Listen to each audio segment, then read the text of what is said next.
हमारे यहाँ पर प्रॉब्लम ये है कि भीड़ चाल वाली बात हो जाए। अगर कोई एक्टर चल गया है तो वो उसके पीछे भागना शुरू हो जाए। उससे पहले वो बहुत अच्छा काम कर रहा है, वो बहुत बढ़िया एक्टर है, उसने अच्छी फिल्में की हैं, मगर अचानक से उसकी अगर एक फिल्म हिट हो गई तो सब चीज़ें सेवेंटीज में बदल जाती हैं। तो आजकल तो वैसे भी परचून की दुकान टाइप 12 फिल्मों का दौर चल पड़ा, बट ये बड़ा डिफरेंट लगा मुझे। पहली इंडिया और ताइवान की ऑफिशियल कोलैबोरेशन है फिल्म, और हॉरर भी इसमें अगर देखा जाए ना तो वो डराने वाला हॉरर नहीं है। ये ग्लोबली रिलीज होगी। इंडियन और हिंदू माइथोलॉजी के एलिमेंट्स कैसे यूज की। ओह वाह, जी, क्या था वो, मतलब पहला बीच जो कीड़ा जब काटा था। एक्टर बनने का तो बिल्कुल भी मेरा कोई प्लान था नहीं, टू बी ऑनेस्ट। हर किसी का ये होता था मैं साउथ जा रही, मैं साउथ की फिल्म कर रही हूँ। अच्छा, तो मुझे होता था मैं यार मुझे नहीं फिल्म मैं भी जाऊँ हैदराबाद। तो समझाओ कि आपने क्या एक्सपीरियंस। मतलब मैंने देखा यार वहाँ पे ट्रेलर लॉन्च हो रहा है, जिस लिखा आ रहा है कि प्रोड्यूसर महेश बाबू भाई। आप पिछले 50-60 साल के गाने उठा के देखे हो यार, कमाल है, अलग लेवल का म्यूजिक। अक्सर हम तो जाते हैं सुबह अकेले बैठ के देखने का, ये एक कपल बैठा होता कोने में, वो पता बताए कि सुबह थिएटर खाली होगा, ठीक है, फ्री का रूम मिल जाएगा उनको। How you see this? Audience से बड़ा कोई जज नहीं है कि जब फिल्म देखकर निकलते हैं कुछ लोग, तो हर आदमी डायरेक्टर होता है जो निकलता है। मैं आपको ये दिखा रहा था जो ढूंढ रहा था, तो ये मेरा हाल था वहां। मेरे साथ दर्जक पाजवा 2 वजहों से इनसे डरना जरूरी है। मुस्लिम तो आप ताइक्वांडो में ब्लैक बेल्ट, वो सही जगह इस्तेमाल किया जाता है जहां पर जरूरत पड़ती है, सिर्फ हम पर।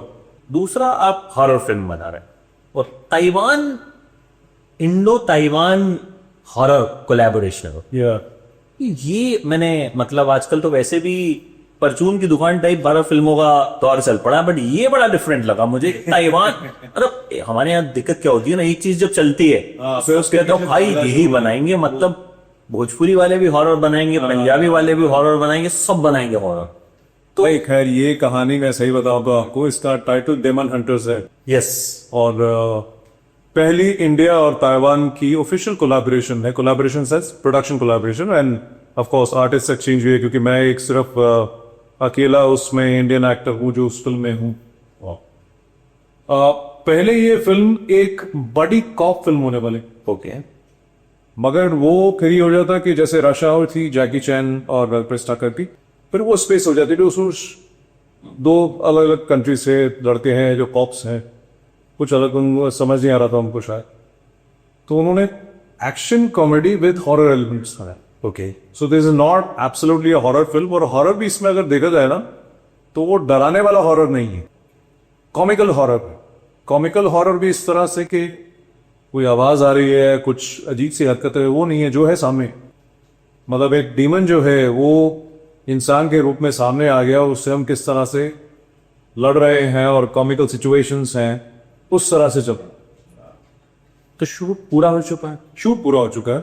और कब तक हम देख पाएंगे, कहाँ देख पाएंगे? ये ग्लोबली रिलीज होगी, ओके, थिएट्रिकल रिलीज है पूरे वर्ल्ड में। North America, Europe, Russia, middle east, south east Asia, Taiwan being the centre of it, और उसके अलावा हिंदी अपना इंडिया में भी होगी थिएट्रिकल से। और तकरीबन हम लोग कोशिश कर रहे हैं कि नवंबर में रिलीज है। ओके, तो ये इंग्लिश में होगी और किस किस लैंग्वेज में? नहीं, ये प्राइमरली चाइनीज में है, मैंड्रिन में, क्योंकि वही भाषा बोली जाती है ताइवान में भी। तो अगर आपने नोट किया हो, जितनी भी हांगकांग की भी फिल्में हैं, चाहे हम बहुत पहले से देखकर आ रहे हैं, दोस्ती की फिल्म जो की थी या जैकी चैन फिल्म्स जितनी भी हैं, वो सारी सारी मैंड्रिन में ही शूट हुई। उनको अंग्रेजी में डब किया जाता, हाँ वही तरह था।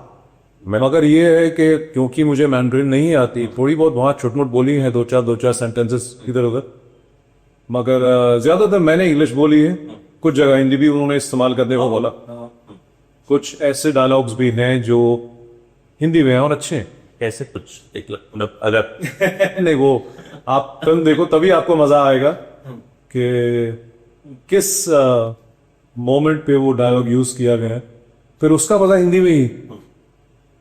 हालांकि आजकल ओटीटी पे तो हर लैंग्वेज में डब हो जाती है, लुमिंग लैंग्वेजेस होती हैं। तो इंग्लिश मैंने इसलिए पूछा क्योंकि इंडिया में अगर रिलीज होती है, हाँ, फिर शायद डब करके थे। तो आई थिंक डब करके ही वो रिलीज होगी। बिल्कुल ठीक है। अभी हाल में जैकी चैन की एक और फिल्म भी आई थी, कराटे किड्स लेजेंड्स, तो वो भी इंग्लिश में ही डब, इंग्लिश और हिंदी दोनों में डब हुई थी। बिल्कुल। तो आपने यहां भी काम किया और अब वहां फर्क क्या है सिपर का करूं? मैं ये मानता हूँ कि सिनेमा एक यूनिवर्सल लैंग्वेज है, जो फिल्म मेकिंग है वो तो यूनिवर्सल, सिर्फ एक लैंग्वेज स्पोकन का फर्क होता है। बाकी ये ज़रूर है कि जहाँ की फिल्म है वहाँ की कहानी, वहाँ की नेटिविटी, वहाँ का जो एक कल्चर है उसको पकड़ के कहानी कही है। और इसमें भी ऐसा ही है, हालांकि जब आप फिल्म देखेंगे आपको बड़ा मज़ा आएगा इस चीज़ का सोच कर कि इसमें हमने इंडियन और हिंदू माइथोलॉजी के एलिमेंट्स कैसे यूज़ किए। Oh wow. जी, मतलब सिर्फ ये कहें कि एक एक्शन हॉरर कॉमेडी फिल्म है जो ताइवान में बनी है, वो तो है, मगर उसमें क्योंकि एक इंडियन एक्टर है और किस तरह से हम अपनी इंडियननेस के एलिमेंट्स उसमें लेकर आए हैं और किस तरह से थोड़ा सा हमने हिंदू माइथोलॉजी का उसमें इस्तेमाल किया है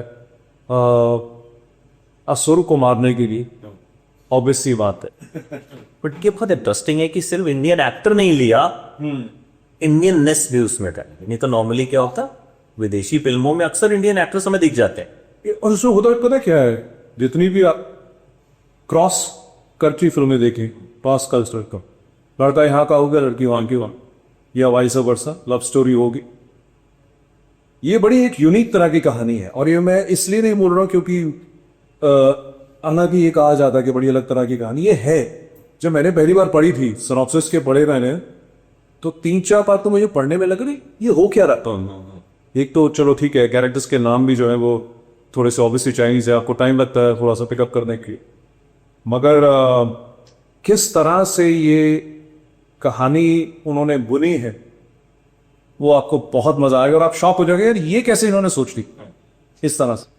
अच्छा, जैसा मैंने अभी कहा, हॉरर फिल्म्स का एक जो हॉरर कॉमेडी कह लीजिए या फिर किसी भी तरह का एक जो भीड़ चली है, उसके बारे में आपका क्या थॉट? बिकॉज अब भी आपकी फिल्म में भी कहीं ना कहीं हॉरर राइट शब्द इस्तेमाल हुआ है, एलिमेंट है, चाहे वो किसी भी फॉर्म में है, हम वो देख के समझ में आएगा एज एन ऑडियंस हमें कि वो किस, उसको हॉरर कॉमेडी बोला जाएगा, क्या बोला जाएगा। But what are your thoughts कि जो एक चली है चीजें कि हाँ भाई सब हॉरर बना के। मुझे ऐसा लगता है कि अच्छी फिल्म जो होती है ना, वो अच्छी फिल्म थोड़ा सा हमारे यहाँ पर प्रॉब्लम ये है कि भीड़ चाल वाली बात हो जाए। अगर कोई एक्टर चल गया है तो वो उसके पीछे भागना शुरू हो जाए, उससे पहले वो बहुत अच्छा काम कर रहा है, वो बहुत बढ़िया एक्टर है, उसने अच्छी फिल्में की हैं, मगर अचानक से उसकी अगर एक फिल्म हिट हो गई तो वो सब चीज़ें सेलिब्रिटीज में बदल जाती हैं।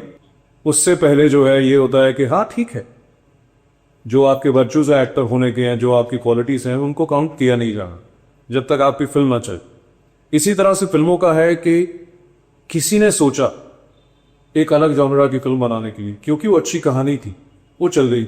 अब लोगों को लगता है यही चलने वाला है और उसके बाद ये होता है कि एक चल जाती, 2 चल जाती और 10 फ्लॉप होती, फिर कोई ना कोई चेंज आता।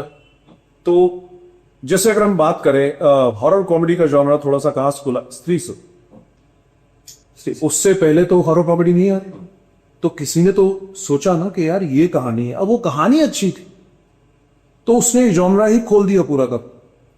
तो मेरा मतलब कहने का ये है कि अच्छी कहानियां कहना जरूरी है, उसको फॉलो अप, उसके तरह की फिल्में बनना अपने आप शुरू हो जाए। आज आप एक अच्छी लव स्टोरी ले आइए किसी को, या एक अच्छी एक्शन फिल्म ले आए, तो 50 लोग बोलना शुरू कर देंगे यार आजकल एक्शन चलता है, उसकी लव स्टोरी। अब नेक्स्ट क्या चाहिए, क्या लव स्टोरी। जैसे शुरू में आपको बताऊंगा क्या हुआ जब OTT का बहुत जोर पकड़ा इंडिया में, तकरीबन प्री कोविड और पोस्ट कोविड तो बहुत ज्यादा, तो हर किसी को ये हो गया we need a hinterland story. हाँ, हिंटरलैंड का मतलब शायद पता हो या ना हो कई लोगों को, कि अंदरूनी जो कहानियां हैं, दूर दराज प्रांतों की कहानियां हैं, साउथ बनाता है, जो हमारे कल्चर से जुड़ी हुई कहानियां हैं, रूटेड कहानियां। क्या वो रूटेड कहानियां तो पहले से चलती आ रही। अभी आपने ये देखा कि एक सीरीज वैसी आई वो चल रही और हर किसी को वही चाहिए, फिर आप कुछ अच्छा लेकर आइए दोबारा से तो वो इंटरलैंड को भूल जाएंगे अपना। तो एक बेर चार वाली बात तो है जो मुझे लगता है ठीक नहीं है, क्योंकि अच्छी कहानी है। A good film is a good film. कोई ये बोलता ना यार पिक्चर बड़ी अच्छी चली नहीं, पिक्चर अच्छी होगी तो चाहिए, मतलब किसी ना किसी तरीके से उसको जो डिजर्व करती है अप्रिसिएशन या एक्कोलेट्स उसको मिलेंगे ही मिले। अच्छा, एक और चीज मैंने हाल में बहुत एक्सपीरियंस की कि हाउसफुल 5 आई, ये पूरे सारे क्रिटिक्स ने कहा जी बेकार है जी, बिलो द बेल्ट ह्यूमर है जी, वुमेन ऑब्जेक्टिफिकेशन ये वाले, कि उसमें एक भी बिकिनी शॉट नहीं था। हमने बहुत सारी फिल्मों में बिकिनी शॉट्स भी देखे हैं, और 2 का टीजर आया तो कियारा आडवाणी के बिकिनी शॉट के ही चर्चे हो रहे थे, ऋतिक और एनटीआर को छोड़ के। फिल्म पैसे कमा रही है, हाँ, फिल्म क्या, आप जिस भी शो में जाएंगे 50-60% थिएटर भरा हुआ है, जो आज की डेट में बहुत अच्छी बात है। तब मैं बहुत अच्छी बात में आता हूँ, क्योंकि अक्सर हम तो जाते हैं सुबह अकेले बैठ के देखने, या एक कमल बैठा होता कोने में, वो पता बताएगी सुबह थिएटर खाली होगा, ठीक है, फ्री का रूम मिल जाएगा उनको। तो हाउ यू सी दिस, तो हाउ यू सी दिस कि यार पिक्चर तो चल रही है, ठीक है, क्रिटिक्स जो है वो उसको पहले पढ़े हैं, लेकिन दर्शक को कोई फर्क नहीं पड़ता। जितने ऑडियंस से मैंने बात की, बोले यार हम तो गए, हमने तो एंजॉय किया। अब आपने अपना सवाल का जवाब खुद ही दे दिया कि जब ऑडियंस ने पसंद कर लिया, उसके बाद आप उसकी चीर फाड़ करो, उसका डायसेक्शन जो भी करना, ऑपरेशन जो मर्जी करो। देखिए क्या होता है कि हर किसी एक इंसान के कहने से फिल्म खराब या अच्छी नहीं हो सकती, उसका अपना दिमाग है, ठीक है, उसको अच्छी लगे ना लगे। जब ऑडियंस कलेक्टिवली एक फिल्म को पसंद कर रही है और वो फिल्म पैसे कमा रही है और वो फिल्म ब्लॉकबस्टर हो जाती है, तो भैया आप कौन होते हैं कहने वाले कि फिल्म अच्छी नहीं, या फिल्म में ये कमियां है, ये कमियां। हाँ, मान सकता हूं कि कुछ फिल्में खराब हैं, जिसका आप एनालिसिस देते हैं वो आप पे एनालिसिस बिल्कुल करेक्ट होता है, आई कैन अंडरस्टैंड। मगर जो आपने बात बोली कि पैसे कमा रही है फिल्म और लोग जो हैं वो हंस खेल कर आ रहे हैं, तो इसमें think audience is the biggest जज। ये कहें ऑडियंस से बड़ा कोई जज नहीं होता। अगर ऑडियंस ने डिसाइड कर लिया कि आपको उन्होंने देखना है, आपको पसंद करना है, आपको सराहना देनी है, आपको प्यार देना है, तो फिर आप रोक नहीं सकते, चाहे वो फिल्म हो चाहे कोई है। एक आपको तो ओपिनियंस आजकल बहुत ज्यादा है, क्योंकि बहुत सारी ब्लॉकबस्टर फिल्में मैंने देखी। स्प्रीट 2 ने बड़े पैसे कमाए, ठीक है, पुष्पा 2 ने बड़े पैसे कमाए, ठीक है, बट बहुत सारे ऐसे लोग होंगे जो मैं के बेकार पीते, कुछ था ही नहीं यार उसमें। मतलब डू यू थिंक कि आज की डेट में सबको खुश करना इज, जैसे पहले ज्यादा कोई फिल्म आती थी मास्टरपीस, तो 3 इडियट्स है जैसे, सब कहेंगे यार, मतलब एक यूनानिमस ओपिनियन होता था बढ़िया। आज की डेट में वो ओपिनियन मिलना इज इम्पॉसिबल, एंड व्हाई? वो इसलिए कि हर आदमी क्रिटिक बन चुका है, सोशल मीडिया का जमाना है, फोन उठाइए, जो मर्जी बोल दीजिए, जो मर्जी लिख दीजिए, जो मर्जी कमेंट कर दीजिए, जितना मर्जी ट्रोल कर लीजिए, किसी की इजाजत ही नहीं है, कोई मनादी नहीं है किसी चल ना किसी तरह की। इसलिए पहले क्या होता था कि न्यूज़पेपर का, टाइम का, एक क्रिटिक जो बहुत सुलझा हुआ क्रिटिक होता था, वो बात करता था उस फिल्म के बारे में, उसके बाद लोग, ऑडियंस जो है वो जाके फिल्में देखती थी, थिएटर, उनको अच्छी लगी या नहीं लगी आपस में डिस्कस। आज की डेट में क्या है कि आप थिएटर से निकलते ही सारा कुछ आपको इंस्टाग्राम में मिलना शुरू हो जाता है, कैसी रही ओपिनियन लोगों के अलग अलग अलग अलग है। और कमाल की बात तो ये है कि जब फिल्म देखकर निकलते हैं कुछ लोग, तो हर आदमी डायरेक्टर होता है जो निकलता है। वही हाल क्रिकेट का भी है कि जब मैच चल रहा होता तो ये लोगों को नहीं मालूम पड़ता कई बार कि भाई जो प्लेयर है वहां पे वो 20,000 लोगों के सामने खेल रहा है। पहले तो उस चीज का प्रेशर, परफॉर्मेंस का प्रेशर, इतने सारे लोगों की उम्मीदों का प्रेशर, उसके बाद बॉलर जो है उसका प्रेशर, उसके बाद उसको प्रूव करने का प्रेशर, और उसके बाद शायद उसको ये प्रेशर किया मैं अगर अच्छा ना खेला तो शायद मेरी अगले मैच में कहीं ना कहीं कुछ ना कुछ चीजें खराब हो सकती हैं। मगर हर आदमी होता क्या है, उसको वो ऐसा शॉट मारना चाहिए कि वो अगर ये रन लेता तो सही था। ठीक है, हर किसी का अपना ओपिनियन है, क्या कह सकते हैं आप, मतलब हर आदमी अपना ओपिनियन अपने हिसाब से दे सकता है। और आपने बात सही दी, हर किसी को खुश करना तो पॉसिबल है भी, बट इससे फिल्म के बिजनेस पे कोई असर होता? मुझे नहीं लगता, मुझे ऐसा लगता नहीं है फिल्म के बिजनेस पे ऐसा, तो क्योंकि जो देखिए अच्छी फिल्म होती है तो उसकी तारीफ नहीं होती है। बहुत अच्छी फिल्म भी होगी तो कुछ लोग उसको भी बुरा बोलेंगे, तो मेजॉरिटी ऑफ लोगों ने अगर अच्छा मान लिया उस चीज को और ये बोल दिया कि यार ये फिल्म अच्छी है, ये हमने देखने जाना है, फिर कौन रोकेगा? किसी को हाथ पकड़ के बोल तो नहीं सकती कि फिल्म खराब है तो मत देखने जाओ। अच्छा, you started with south films, when we thought कि एक्टर बनना, क्या था वो, मतलब पहला बीच जो कीड़ा जब काटा था कि नहीं, ऐसा कीड़ा एकदम नहीं काटा। एक्टर बनने का तो बिल्कुल भी मेरा कोई प्लान था नहीं, टू बी ऑनेस्ट। और ये मैं इसलिए नहीं बोल रहा हूँ कि भाई अचानक से मुझे किसी ने देखा और बोला एक्टर बनना है और मैंने अचानक से हाँ कर दिया, ऐसा कुछ नहीं हुआ। मेरा प्लान ही नहीं था एक्टिंग, क्योंकि मैं किसी भी तरह के किसी फिल्म बैकग्राउंड से हूँ नहीं, तो फिल्में भी बहुत कम बचपन में देखने को तो भी मिलती थी, और ऐसा भी नहीं था कि हमें फिल्में देखने का शौक था, ऐसा भी कुछ नहीं था। कोई माहौल ऐसा नहीं था अपने इर्द गिर्द के जिस हिसाब से आपके दिल में या दिमाग में कोई ऐसी जो थॉट होती है फिल्मों को लेकर आए। फिल्मों की कॉन्वर्जेशन ही नहीं होती, आप समझ लीजिए। मैं तो ट्रेनिंग कर रहा था पायलट बनने की, और मेरे फादर है, उन्होंने एक कंस्ट्रक्शन का कुछ वेंचर स्टार्ट किया, और उस टाइम मैं कॉलेज करने वाला था, तो उन्होंने मुझे बोला कि भाई अगर आगे जाके काम संभालना है, काम करना है कंस्ट्रक्शन का, तो आर्किटेक्चर की पढ़ाई कर। वो पढ़ाई थी आर्किटेक्चर करते करते, हालांकि मैं थिएटर से जुड़ रहा था। मैं शायद थिएटर से in the sense school level पर, आपको पता है ड्रामेटिक्स वगैरह में क्या होता है, थिएटर ड्रामेटिक्स स्कूल लेवल के होते हैं, वो चीजें मैं करता रहता था। और आई थिंक कॉलेज करते करते थोड़ी बहुत मॉडलिंग स्टार्ट की। कभी कोई वीडियो शूट कर लिया, म्यूजिक वीडियो, कभी कोई एडवर्टाइजिंग का काम कर लिया, कभी कोई एडिटोरियल शूट कर लिया, किसी के लिए फोटोग्राफ शूट कर लिया। तो फिर थोड़ा सा जब काम मिलने लगा तो ये जहन में आया कि यार चलो ठीक है, काम मिल रहे हैं, करते रहते हैं। और जब आप उस माहौल में होते हैं तो थोड़ा सा माइंड में आपके ये चीज़ आनी शुरू हो जाती है कि यार अगर मुझे भी फिल्म करनी। और उस वक्त ये था कि मेरे साथ जितनी मेरी समझती थी लड़कियां, फ्रेंड्स थी, कोलीग्स थी, हर किसी का ये होता था मैं साउथ जा रही हूँ, मैं साउथ की फिल्म कर रही हूँ, अच्छा मैं हैदराबाद शूट के लिए जा रही हूँ, चेन्नई जा रही हूँ। तो मुझे होता था मैं यार मुझे नहीं, मैं भी जाऊँ हैदराबाद, मैं भी जाऊँ चेन्नई शूट करने के लिए। तो वहां से लगने लगा यार मुझे भी साउथ की फिल्म। अगर कमाल की बात ये थी कि लड़कों को कास्ट नहीं किया गया, लड़कों को बाकायदा एज अ विलन कास्ट कर लिया, किसी कैरेक्टर में कास्ट कर दी। जो मेरी पहली फिल्म के डायरेक्टर थे साने अदिरेड्डी सर, उन्होंने कहानी किसी बहुत बड़े सुपरस्टार को, वहां पे उनके बेटे को लॉन्च करना था, उसको सुनाई और उनको अच्छी लगी, और किसी वजह से उन्होंने नहीं की। तो यादरेड्डी सर को ऐसा लगा कि यार मैं अब नया ही किसी को लॉन्च कर, और बॉम्बे आए, कहीं उन्होंने मेरी कुछ फोटोग्राफ्स देखी, किसी के थ्रू बातें की, मुझे बुलाया, हमसे मिले। तो मैंने उनको साफ साफ बोला कि सर मुझे तेलुगु तो आती नहीं, बोल तो इस नॉट नो वे दस की वो हाँ हो रही है, दिमाग में था कि हाँ साउथ की फिल्म में हूँ। तो to my luck he said don't worry will manage in अभी। वो पहली फिल्म मैंने वैसे की, आप सब रट्टे बार बार के समझ के एक एक वर्ड को, एक एक अक्षर की करेक्ट प्रोनाउंसिएशन हिंदी में लिखकर, ताकि उसका प्रोनाउंसिएशन खराब ना हो। और उस तरह से वो फिल्म की, और बड़ी कमाल की वो फिल्म शूट हुई और वो पिक्चर चल गई।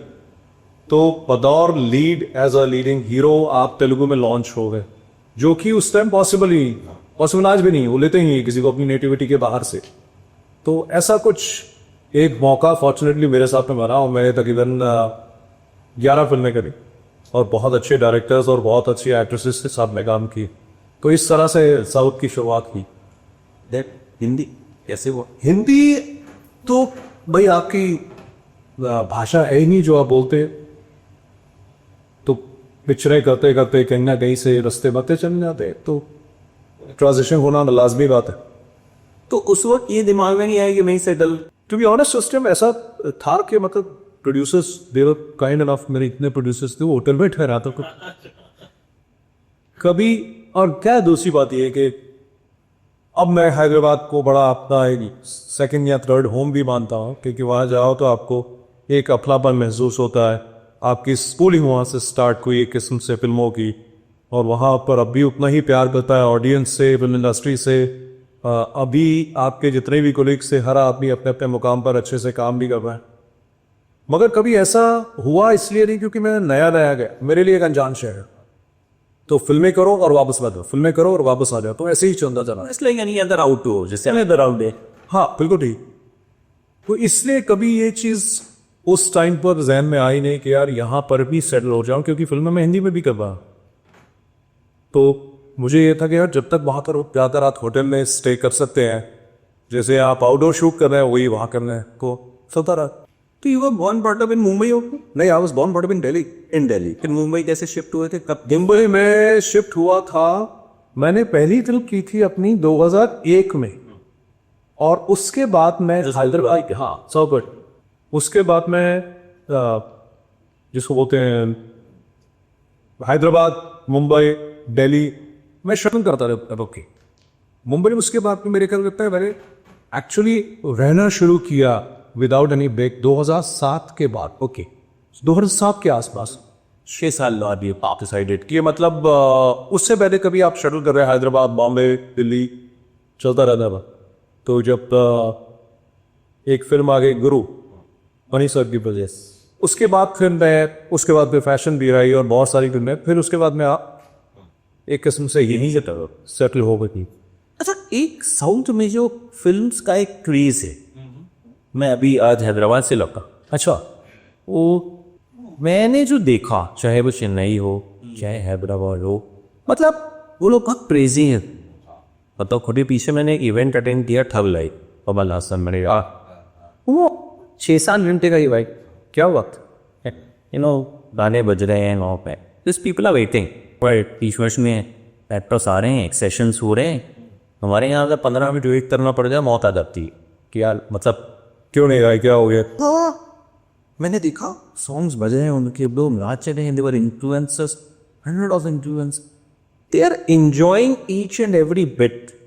मतलब वहाँ मुझे लगा सिनेमा को लेके जो लोगों का पैशन है, जो प्यार है, नेक्स्ट है। आपने तो काम किया है, तो वो थोड़ा सा समझाओ कि आपने क्या एक्सपीरियंस। मतलब मैंने देखा यार वहाँ पे ट्रेलर लॉन्च हो रहा है, जिस लिखा आ रहा है कि प्रोड्यूसर महेश बाबू आए, मतलब मैं अभी शो बच गए थे, प्रभास की फिल्म का टीजर लॉन्च हुआ, आपको यू नॉट बिलीव वो कितने सारा वहाँ पे वो जो कुछ उड़ा रहे थे थिएटर में, वो I was not able to. अरे मैंने कहा भाई क्या कर रहे हो ये? नहीं, वहां पर ये चीज तो है, ये नहीं, ये चीज कैसे क्यों है इतना रहे क्रेज? आई थिंक वहां पर सिनेमा को लेकर अब उनका है थोड़ा सा एक लगाव बहुत ज्यादा है। और फिर क्या है कि उनकी फिल्में उनकी नेटिविटी को दर्शाती हर वक्त, उनकी फिल्मों में उनके ही जिसको बोलते हैं कल्चर की बात, जो बहुत अच्छी बात है, उनकी नेटिविटी को लेकर ही फिल्मों की कहानी कही जाती है। इसलिए मुझे लगता है वो फिल्में अच्छी बनती भी हैं, क्योंकि कहानियां जो हैं वो उनके अपने स्टेट में से, हिस्ट्री में से, उस स्टेट की वहाँ से ही ली होती है सारी के साथ। और म्यूज़िक बहुत बड़ा रोल प्ले करता है वहाँ पे, म्यूज़िक के भी लोग बहुत क्रेजी हैं, और मुझे लगता है कि लगाव फिल्मों का वहाँ पर ज़्यादा है, इससे वहाँ पर ज़्यादा फिल्में भी बनती हैं। नंबर हमारे यहाँ थोड़ा सा फैलाव ज़्यादा, अब तो ये भी हो गया है कि भाई आपको OTT पे, नेटफ्लिक्स पे, अमेजोन पे, हॉटस्टार पे, सोनी पे इतना कुछ देखने को मिल जाता है कि आप थोड़ा सा हिंदी फिल्मों को, कभी कभी ऐसा भी होता है कि हिंदी फिल्म देखने वालों को, भैया जो हिंदी फिल्में नहीं देखते वो अपने आप को एलिटिस्ट भी मानते हैं। अच्छा, ये भी होने लगा, ये भी वही आई डोंट वॉच इट। सो ये मैंने मतलब मैं आपको ये दिखा रहा था जो ढूंढ रहा था, तो ये मेरा हाल था वहां। वो टीजर लॉन्च हो रहा है भाई, वो 2 मिनट के टीजर में 3 बार उसने फोड़ दिया। अरे मैंने यार टीजर तो देख लो भाई। नहीं, वहाँ है थोड़ा सा क्रेज है, और उतनी ही इज्जत, उतना ही प्यार एक एक्टर को या एक्ट्रेस को, बहुत ज्यादा मतलब वो तो वैरू वहां महसूस किया, पर मुझे लगा ऐसा नहीं कि वो लोग सिर्फ एक्टर्स के लिए क्रेजी कि उन्हें सेल्फी चाहिए। वैसे हमारे यहाँ तो क्या है ना, सेल्फी तो मिलेंगे, सब नहीं देखने आए।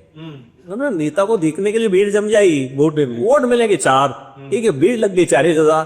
तो लेकिन वहां मैंने देखा एक्टर वहां नहीं है, उसके गाने बज रहे हैं, पीपल आर एंजॉयिंग।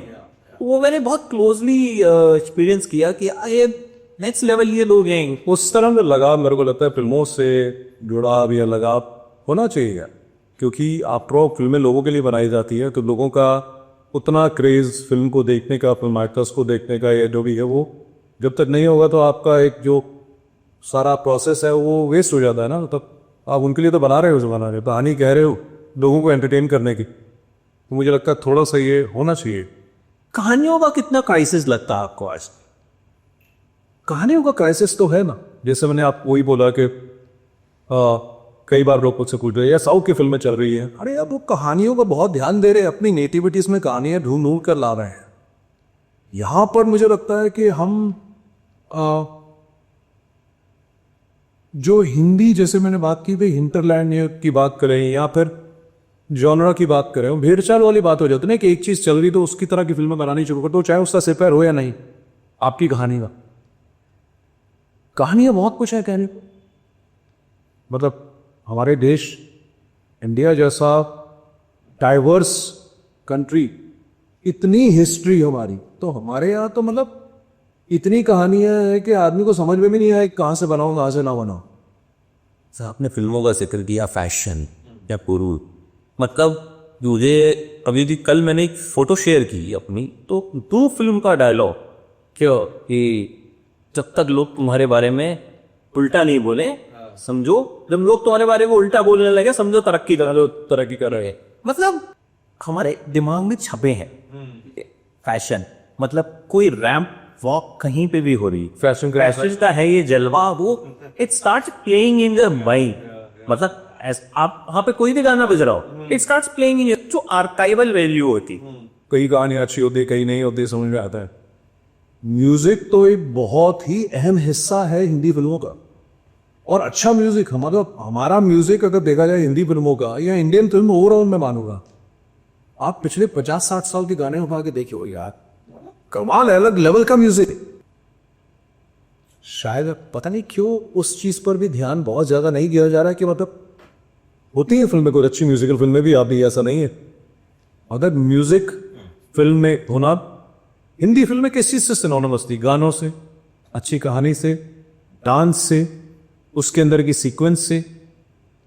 तो ये चीजें तो है, मतलब बहुत ही जिसको बोलते हैं जो इंग्रेडिएंट्स हैं फिल्मों के लिए, ये तो बहुत जरूरी है और ये होने चाहिए। मगर पता नहीं क्या हो गया, थोड़ा सा तक्षरी मम्मी भी फेंकते हैं, तो दक्षिणी गाने क्या होने वाले यार, नया पुई। मतलब बड़ी कमाल की बात है कि आज की डेट में दक्षिणी कोई भी फेरे तो वो सीधे सीधे पुराने गानों से ही शुरू करता है हमेशा। हमने मतलब अगर आपको नया याद ही नहीं आएगा, आप जितना मर्जी सोच लीजिए आपके दिमाग में नहीं आएगी कि वो। अच्छा मैंने किसी से पूछा, मैंने म्यूजिशियन से पूछा, मैंने कहा ऐसा क्यों, वो कह रही है आजकल ना म्यूजिक बहुत ज्यादा बन गया इसलिए ऐसा है। But I don't agree. आप निकाल लीजिए रफी साहब के 1000 गाने, 1000 गाने, 1000 के 1000 ही अच्छे हैं। उसमें मतलब आपके पास आ जाएगा कि अगर आप टॉप भी गाने निकालोगे ना उनके, तो 150-200 तो टॉप उसमें आते हैं, टॉप उसमें डाले। ऐसा नहीं म्यूजिक को पहले ही बहुत बनता था, पहले तो एक फिल्म में 10-10 गाने होते थे, जो 10 के 10 आते। वही कह रहा हूँ, 10 के 10 अच्छे गाने होते, तो 10 के 10 की लिखाई अच्छी होती। गानों का म्यूजिक होना बहुत अच्छी बात है, मगर गानों का जो उसकी लिरिक्स है वही तो बहुत जरूरी है ना। अब आपकी समझ आ रहा हूँ मैं भी, हम लोग क्या कहें, कई लिरिक्स ऐसे हैं आज की डेट में, आपने कहते हैं क्यों भैया ये किसने लिखा, किसने लिखा, क्यों लिखा, क्यों लिख रहे, ये म्यूजिक कहाँ से हो सकता है। अच्छा you also worked on OTT and series done well also. OTT से थिएटर को कितना नुकसान आपके हिसाब से? यार OTT से नुकसान तो नहीं कहूंगा मैं, देखिए क्या है ये ना, किसी की भी समझ में नहीं आ रहा। मैं इसमें कोई एक्सपर्ट बात तो कह है क्योंकि वैसे याद है ओपिनियंस हैं इस पे, आई डोंट नो, वही बोल रहा हूँ। सबके अपने ओपिनियन जरूर होंगे, मगर समझ किसी के भी नहीं आ रहा है, और उसके पीछे रीजन है वैसे तो लोगों को वो भी पता है, मगर उसको ध्यान भी नहीं दिया जा। OTT का आपका एग्जीबिशन का बहुत कमाल का मीडियम हुआ देखा जाए, और बहुत अच्छा मीडियम हुआ।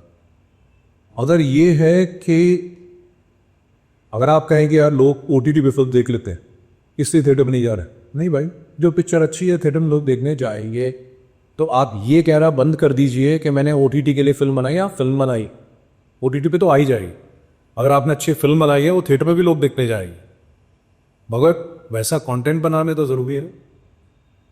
अब क्या है, माइंडसेट कई बार ये हो जाता है कि यार हम लोग OTT के लिए ही बना रहे हैं, तो फिर आप कंप्लेन नहीं कर सकते कि थिएटर में क्यों नहीं जा रहे लोग देखने। आप वैसा म्यूजिक, आप फिल्म बनाइए, आप वैसा म्यूजिक रखो, आप वैसा का वैसा मतलब कहाँ है कहीं उस तरह की, उस तरह का कैंजर जो एक फिल्म में होता था वो लाइए फिल्म के अंदर। मतलब कई बार तो ऐसा सुनने को मिलता है, बोलते हैं यार it's a very small canvas for OTT film. ये क्या बात है यार, फिल्म तो फिल्म होती है, आप सोचकर ही बना रहे हैं छोटा, माइंड में अपने, तो फिर वो छोटा ही दिखेगा। मगर मुझे लगता है कि ओटीटी एक तरह से तो बहुत बड़ा बोन भी है हमारी इंडस्ट्री के लिए, क्योंकि ये आपको एग्जीबिशन का एक अलग माध्यम मिल गया।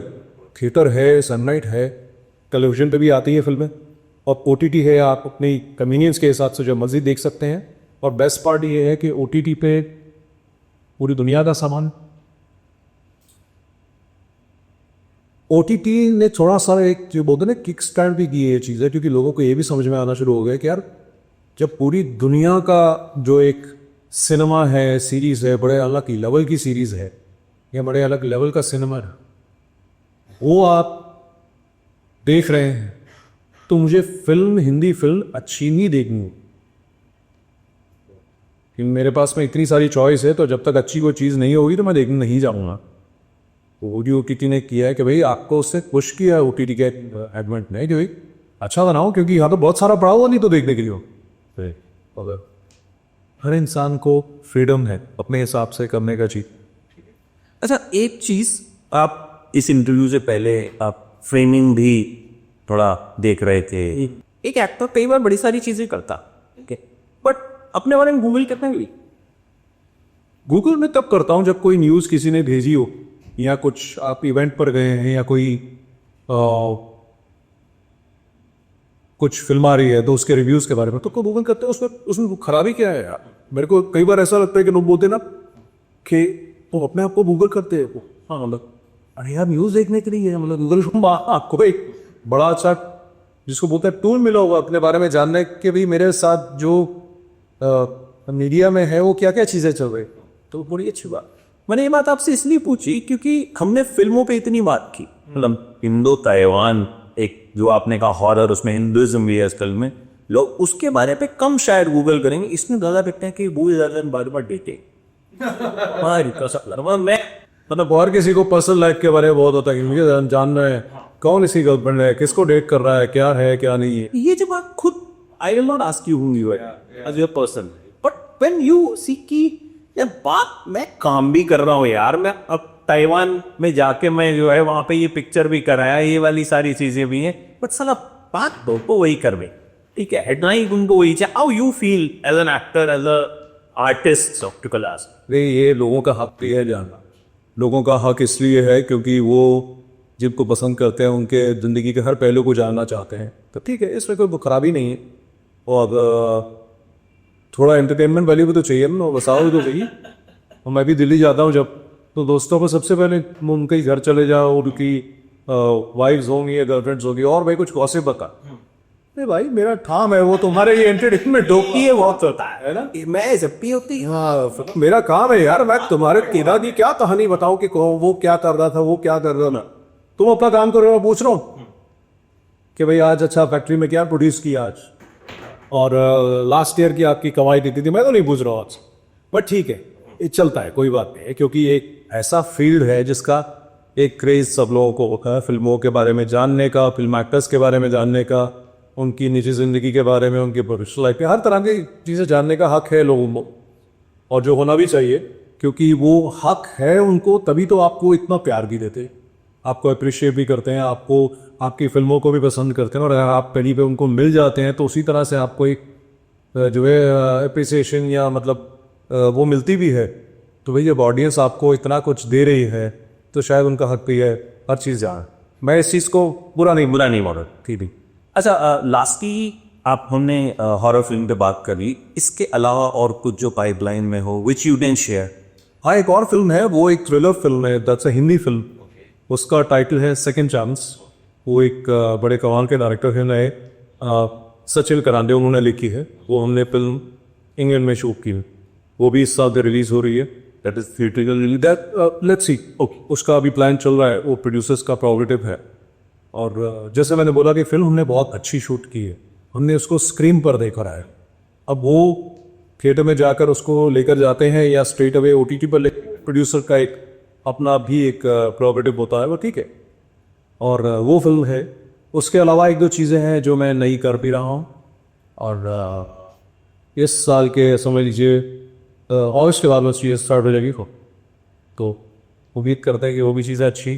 Thank you so much. Actually I was talking to you, से पता मजा आ रहा, सिनेमा के बारे में इतनी सारी बातें हमने बड़े टाइम बाद जो है किसी के साथ की and very insightful conversation, lot to learn. Thank you so much. Thank you. जब भारत की बेटियों का सिंदूर छीना गया, देश की आत्मा कांप उठी, लेकिन हमने पूरी जिम्मेदारी और अदम्य साहस के साथ दुश्मन को ऐसा जवाब दिया जिसे वो भुला नहीं पाएगा। देश के वीरों और पराक्रमी परिवारों के जज्बे को एबीपी नेटवर्क का सलाम।